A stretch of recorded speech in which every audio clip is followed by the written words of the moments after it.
What's up, everyone? Welcome to This Day in Philly Sports History for September 22nd, 2024. I'm your host, Jim Montgomery. Welcome to a Sunday edition of the podcast, Eagles Game Day. Huge day in Philly sports, so let's get right into it. First, let's do some housekeeping. Follow me on social media, Jimbo_Mont, Twitter and TikTok, at Philly Jimbo on Instagram. Subscribe to the YouTube channel, Jimbo_Mont. Even if you're listening to it on a podcast, spread the word. If you're enjoying it, let somebody else know. And if you're enjoying it, likely they'll enjoy it too. So spread the word, Jimbo_Mont on YouTube. That's the best way to stay in the loop. Then be sure to check out my boys over at the Clash and Conferences podcast, doing great things for both baseball and football. That is available wherever you get your podcasts as well as on YouTube. And then it's a Red October. Go to Philly Goat, get your Phillies gear, get ready, get Phillied up. You can get Eagled up, Flyered up, Sixered up, whatever you want, Union up if you want. Go to Philly Goat. They have the Phillies Believe shirt. That's kind of like the tribute to Ted Lasso that the players were wearing on the field last year. Got my daughter one. Go get your Believe shirt. Of course, the Go Phils, which, as Ryan and the Philly Goat team say, the stupidest shirt they've ever made, but it's amazing. So go to Philly Goat. Use the promo code Jim Montgomery for 10% off your order. They also have your Phillies election coverage all taken care of. So go check them out. See what they got going on over there. Use that promo code Jim Montgomery to take 10% off of your order. All right, let's recap the question of the day.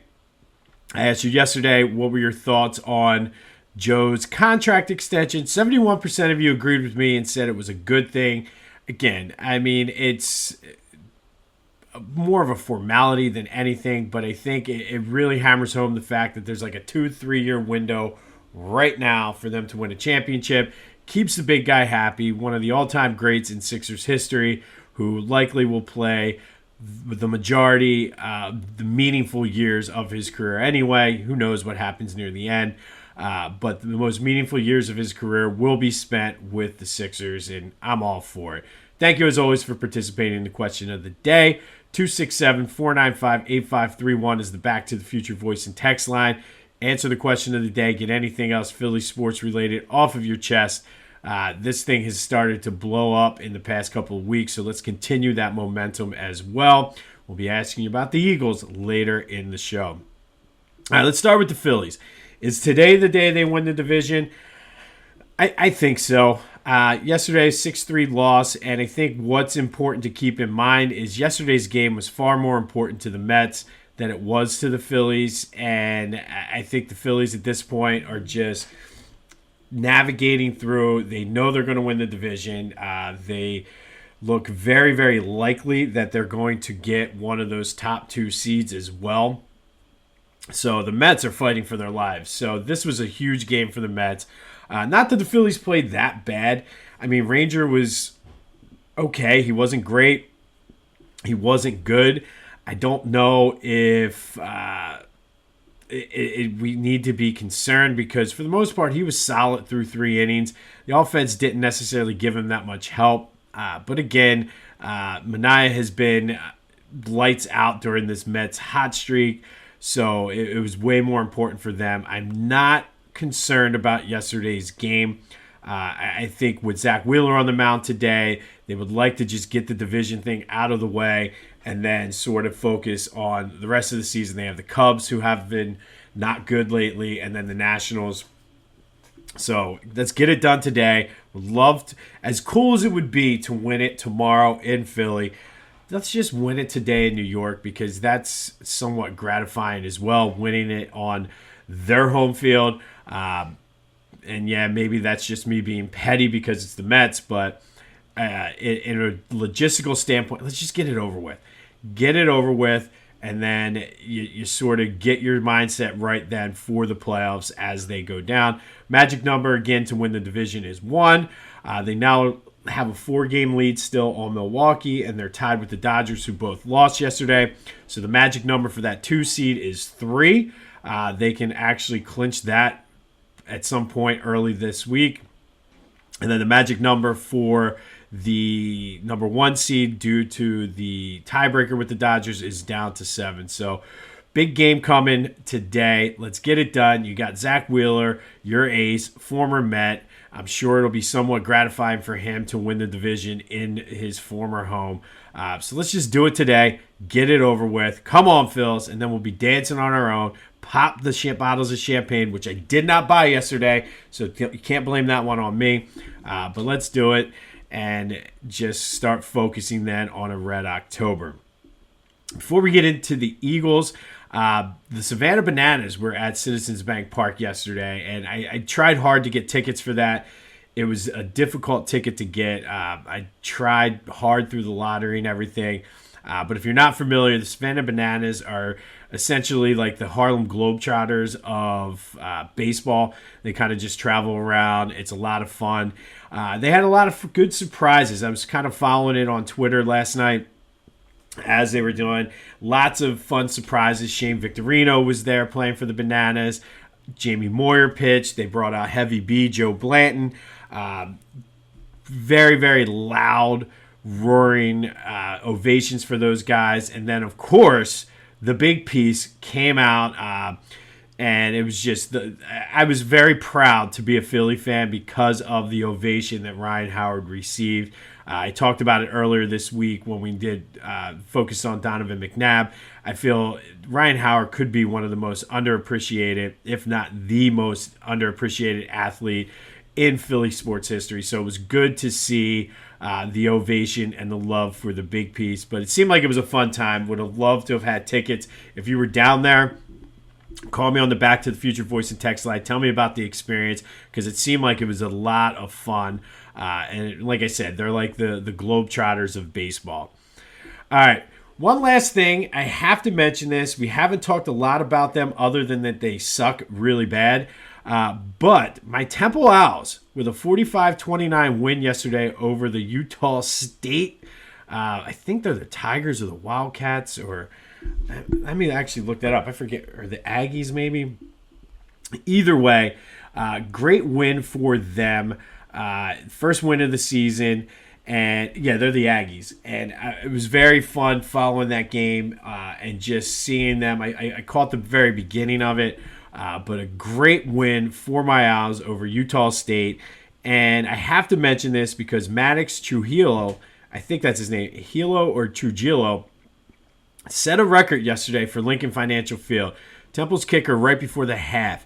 He had a 64-yarder, which is now the longest field goal ever hit at Lincoln Financial Field, which is pretty cool. Before it was 61, that one that why can't I think of his name now? Our kicker for the Eagles hit again in the Giants game. Oh my gosh, my mind is 100% blank. Why can I not think of our kicker's name? Jake Elliott. Broke Jake Elliott's record. So shout out to Maddox for setting the Lincoln Financial Field longest field goal record in my Temple Owls 45-29 win. Let's keep it rolling. I have that over 2.5 wins bet. So they're now 1-3. I need 2 more wins. Come on, Owls. 2 more wins. You got to find 2 more wins. Take that momentum and keep it rolling. All right, it is Eagles game day.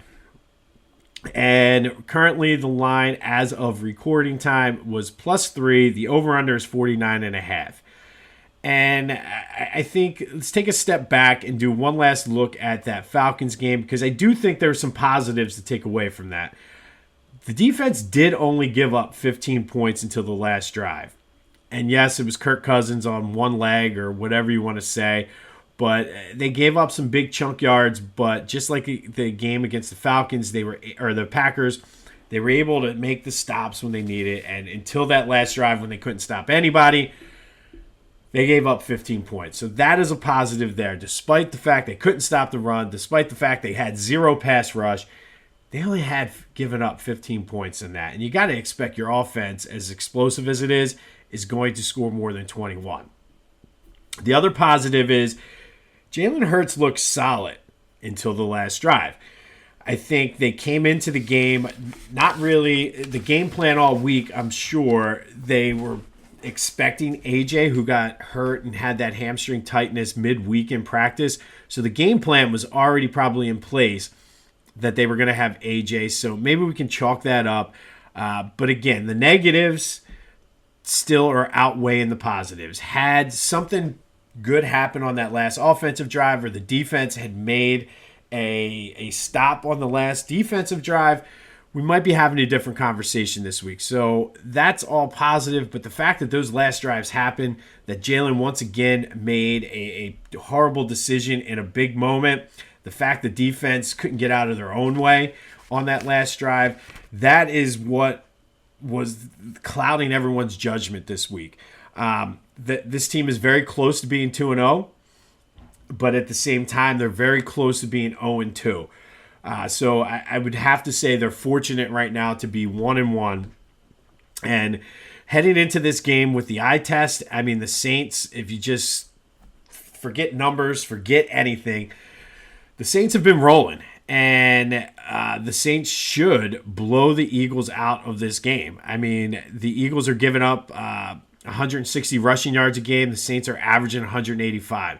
I fear that Alvin Kamara, thank God I'm not playing him in any fantasy games this week, is going to roll over.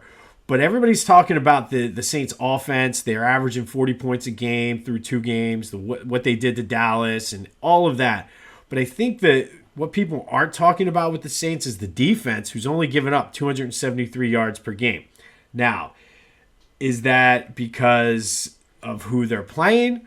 I mean, I think they played Carolina and Dallas. So is Dallas just not as good as everybody thinks, which I think they're a dumpster fire waiting to ignite. We know the Panthers are just a horrible, horrible team. But the defense for the Saints has not been bad, and it's not like our offense has been knocking whatever around. Like they've had their own struggles and their own issues. So, like I said, the eye test is this game should be a blowout for the Saints. I racked my brain this week, and again, KeyBank, any local car dealerships, you want to sponsor this segment, hit me up. But I have 3 keys to the game that if the Eagles can do this, they should be able to win this game. And the first is probably the most important: run the ball, control the clock.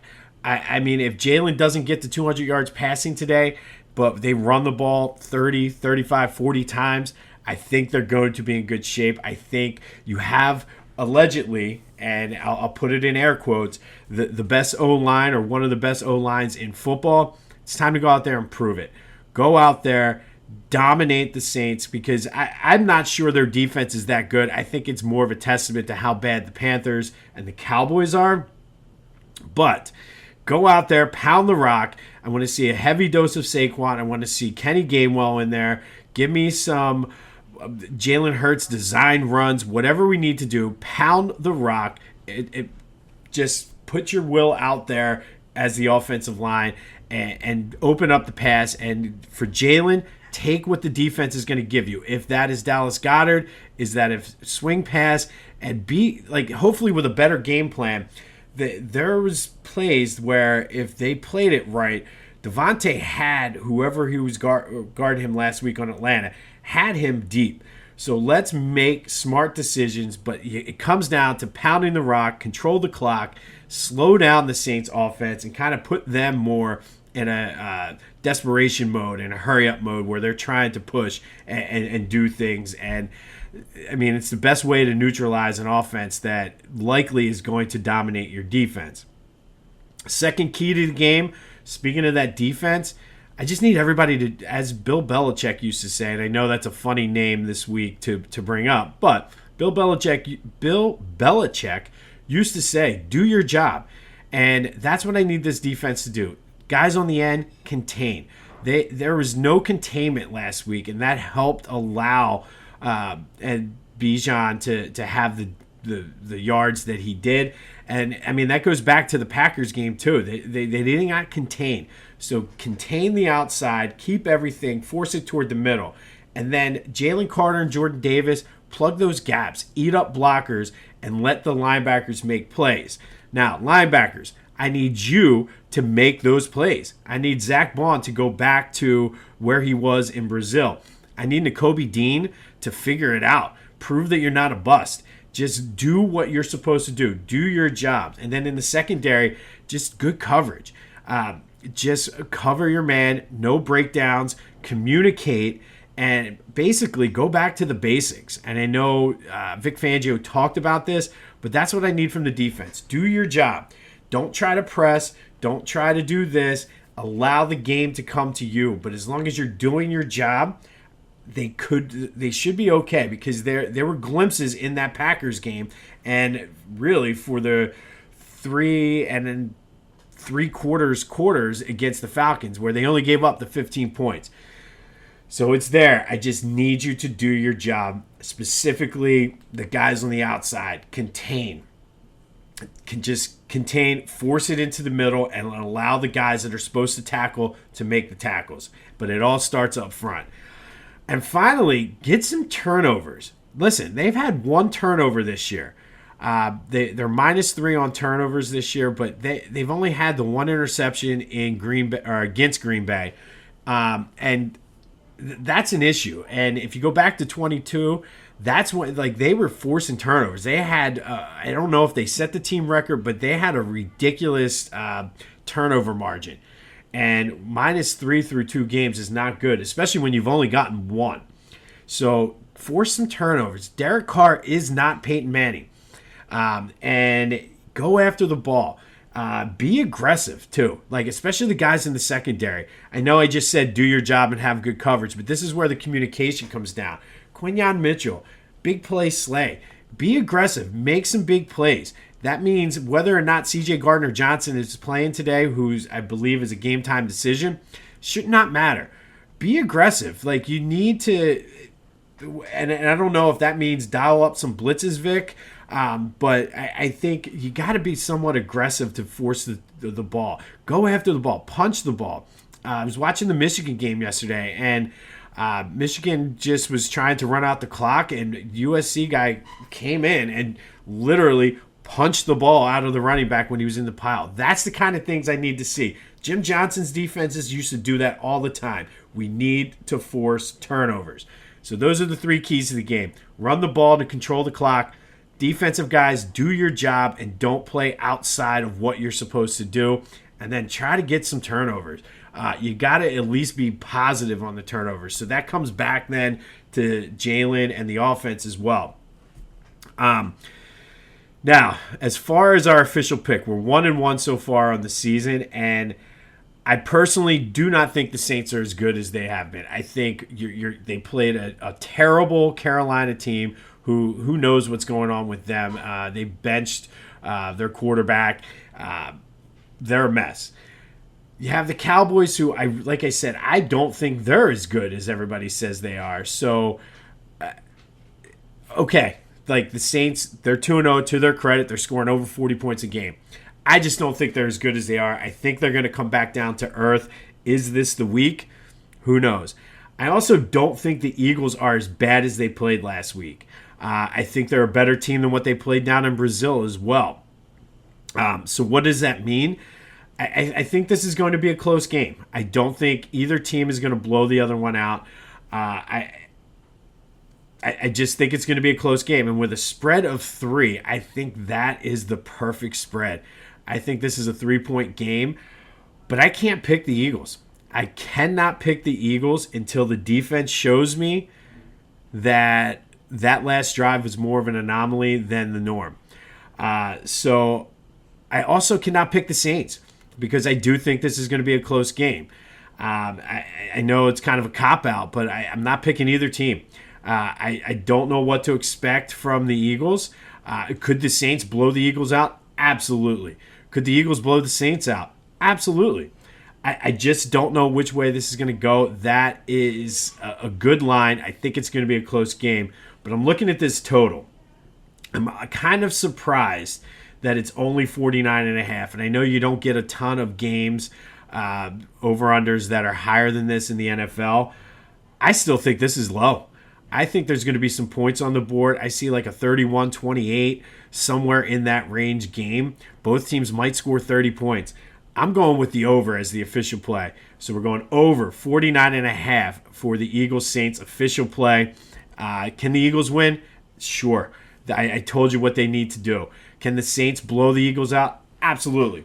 But I just think that you had a week now to game plan with knowing that AJ is not going to play, and I think that's going to be the key to this offense. I look for the Eagles' offense to be in sync. I look for them to pound the rock and impose their will on the Saints' defense. Whether or not we can stop the Saints, that's going to be the key to the game. The Eagles are going to put up points. Can they stop the Saints? That's why I'm going with the over, because I'm not sure we can stop the Saints. Let me know your thoughts, though. 267-495-8531. Give me your thoughts and predictions on this game. The Back to the Future voice and text line is wide open right now. I'll be checking it throughout the day. Give me your picks. Let me know your thoughts. What do you think of the keys to the game? And if you're a representative from KeyBank, hit me up because it's a great sponsorship. I can get a little production music and show a picture of a key with your logo. Just saying. But let me know your thoughts. We're going over 49.5. Hopefully we get back into the black instead of being in the red right now for our official bets. But call the Back to the Future voice and text line. Let me know your thoughts at 267-495-8531. All right, Mishkov makes his, hopefully, preseason debut today down in Washington. That game is at 3:30. I don't think it's on TV unless you have Fubo. And honestly, I don't even know what that is. I think it's a pay service. And yes, that makes me sound like an old man. I remember my dad, but I don't know. I have no idea what Fubo is.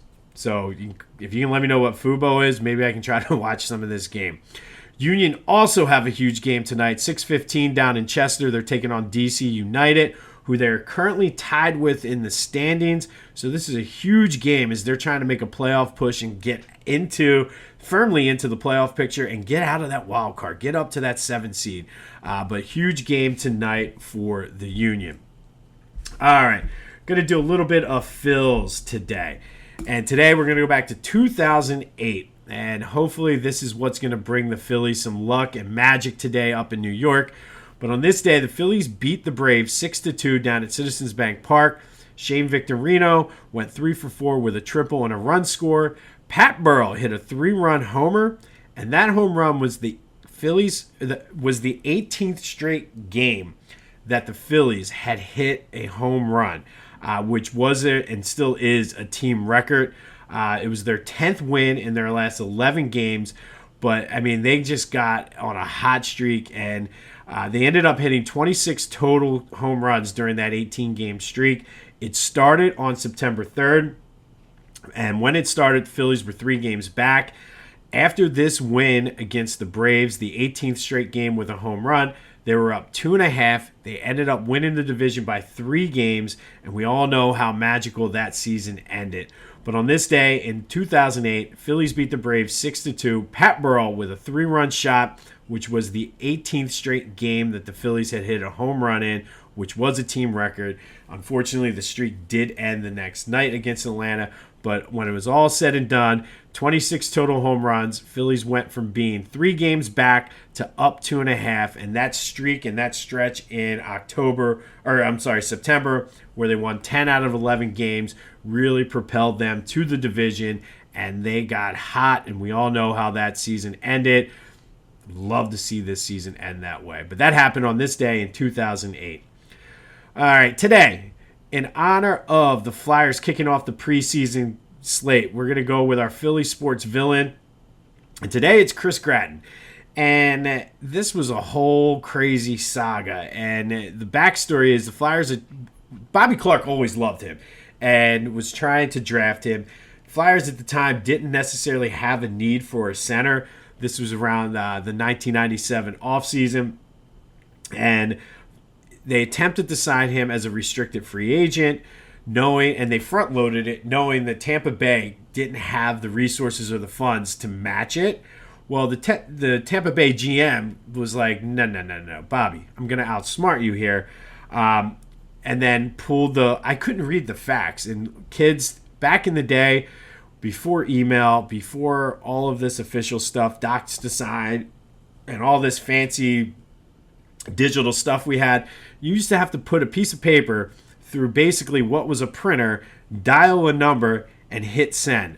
So it made sense. Sometimes they came out not very legible, but the Tampa Bay GM thought he had pulled a fast one over on the Flyers and traded Chris Gratton to the Chicago Blackhawks. Bobby Clark was like, that's ridiculous. I have they used to send you a receipt. He was like, I have the fax receipt that says not only did I send it, it was delivered. What do you mean you can't read it? Like, put new ink in your fax machine.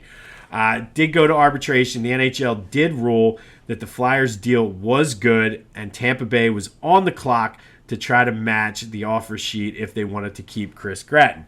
Now, I know it sounds crazy, but this is not the first time, and I think there was a couple other times too where the Flyers had issues with faxes. We just talked about T.O. His agent forgot to fax the sheet. So luckily we're in a better place right now digitally where we can do this. But Ed Snyder went to Bobby Clark and said, yo, make this right, fix it, and let's just move on, because Ed Snyder hated the bad publicity and all that stuff. So Bobby Clark did go and say, all right, I'll give you 4 first-round picks in exchange for Chris Gratton, in which Tampa Bay said fine and gave those picks right back to the Flyers for Mikhail Renberg and Carl Dykhouse. Why Bobby Clark just didn't say, hey, I'll give you Carl Dykhouse and Mikhail Renberg for the Chris Gratton? I don't know. I mean, but some of the rules with contracts, and Bobby Clark just did some crazy shit like that half the time anyway. But all of this is not why Gratton is you might think, I thought Chris Gratton was the Philly sports villain. And you can make the case that it's Bobby Clark here. But no, it gets better. He was solid in his first season, but then he struggled after his first season going into that second season. Disappeared in big spots and big games, and this was a team that was coming off of being in the Stanley Cup Finals. So they had Lindros, they had Leclerc, Brindamore. Like, they had guys, and the expectations were high, and Chris Gratton just could not live up to the spotlight in Philly, I guess. He had his moments, but for the most part, it was a huge disappointment. And I think a lot of people at the time, including myself, I was upset because they broke up the Legion of Doom. They got rid of Mikhail Renberg in order to bring in Chris Gratton, who they didn't need a center, and it just was all downhill for the Flyers from there. Ultimately, Chris Gratton was traded back to Tampa Bay the next season, and this, like I said, was more on probably Bobby Clark, but Chris Gratton certainly didn't help himself and didn't play well. And of course, once he went back to Tampa and resumed his career there, he was solid. I mean, he was a solid NHL player. However, Flyers fans, I say it all the time, and I mean this in the most endearing way possible, they're a different breed. And if you're not living up, especially for a team that was coming off of a Stanley Cup, you're going to be a villain, especially when you break up the Legion of Doom. So Chris Gratton is today's Phillies sports villain. You could certainly make the argument to Bobby Clark, but that would be, I could do a whole 2-week series on Bobby Clark being a Philly villain. But maybe we'll do that at a later date. Chris Gratton, today's Philly sports villain. Union in action tonight. Flyers kick off the preseason this afternoon.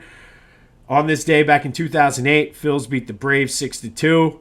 Pat Burrell hit a 3-run shot, which was the 18th straight game the Phillies had hit a home run, which was a team record. And during that streak, pretty much put away the division.